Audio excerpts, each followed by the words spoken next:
I just always felt like, you know, there's something, you know, like being in public service is really like really wanting to do something for others. Just has that kind of flavor to it. But I was really good in math. I was always really good in math. You know, it's just kind of like a natural for me. So I got involved in, I was in, worked at Teal Data Center. I was involved in what they call back then data processing. And then because of my ability database systems and stuff like that, I went to budgets, and I really, really liked working with numbers. It's something that I've always really, really liked. And so then I ran for Secretary Treasurer of Local 1000. Lessons you learned in your position as union executive that you think would transfer over to, you know, as a member of CalPERS board? Well, I think that listening, you have to listen to a lot of different people as a union officer. You have to hear a lot of, I've always been really, I guess, dutiful about responding to people.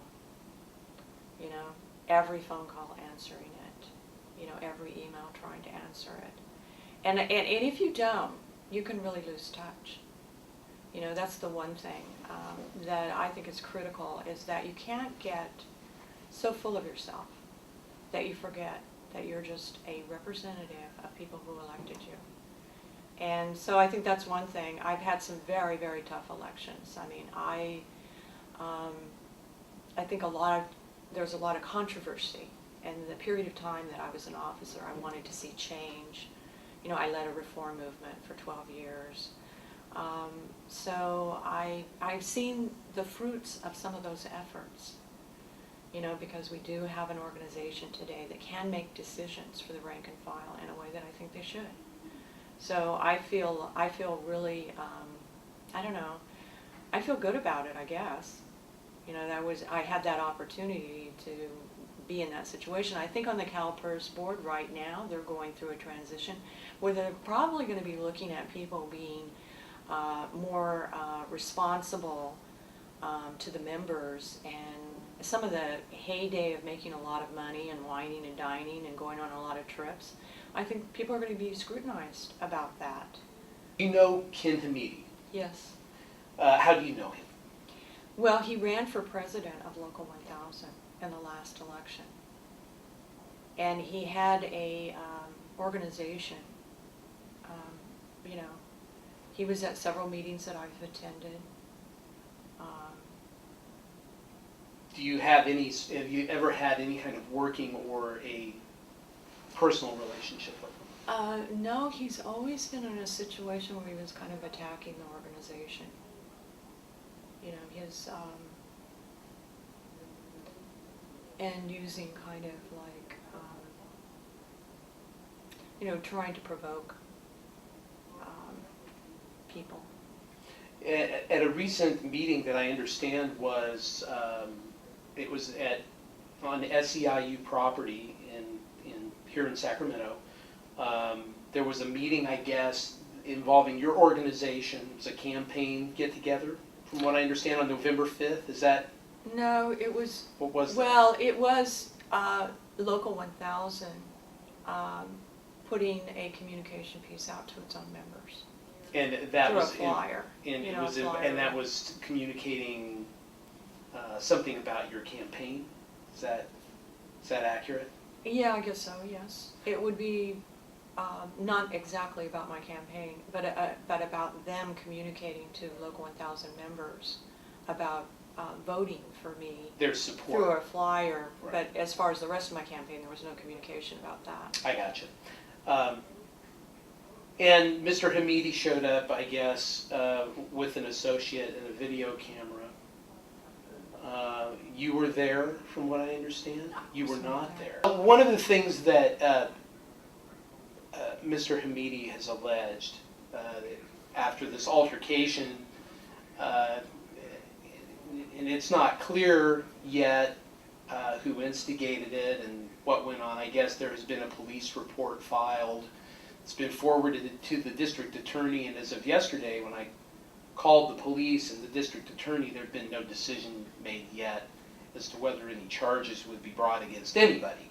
Mm-hmm. So, but Mr. Hamidi has alleged that he was the target of a plot to intimidate him, and as I have published on my blog, alleged that you and leaders at SEIU had hired people to beat him up, and that this was part of a conspiracy to silence his campaign to expose corruption within the union. I need to give you an opportunity to respond to that. Well, Ken Hamidi is not a member of the union. You know, he decided to resign his membership. And, you know, the meeting was being held with people who are in elected positions in the union to talk to them about an endorsed candidate. He has a tendency to always, you know, he has his television camera with him, and he has a woman that I can't remember her name right now that was with him with the microphone, and they just sort of like are always trying to disrupt the meetings, a couple of meetings that I have been to. He was at the vote count for the original election for CalPERS. He was there with JJ and their other sidekick, Lyle Hins. And so I think that everybody that I know sees him as acting sort of strange and trying to provoke bad behavior. I don't know what happened at this particular time. What I heard is that he was asked to leave and he refused. And the police were called, and then he was walked out to the door and told to leave. And that's what I've heard. And just to be clear, you were not part of any sort of plot then to silence him, rough him up, anything like that? No. I want to give you an opportunity now to you know, express any thoughts that you might have that we didn't cover in our conversation. Well, I think that this has been a wonderful experience for me. You know, I've really got an opportunity to see a lot of different workers and hear their concerns about what's happening.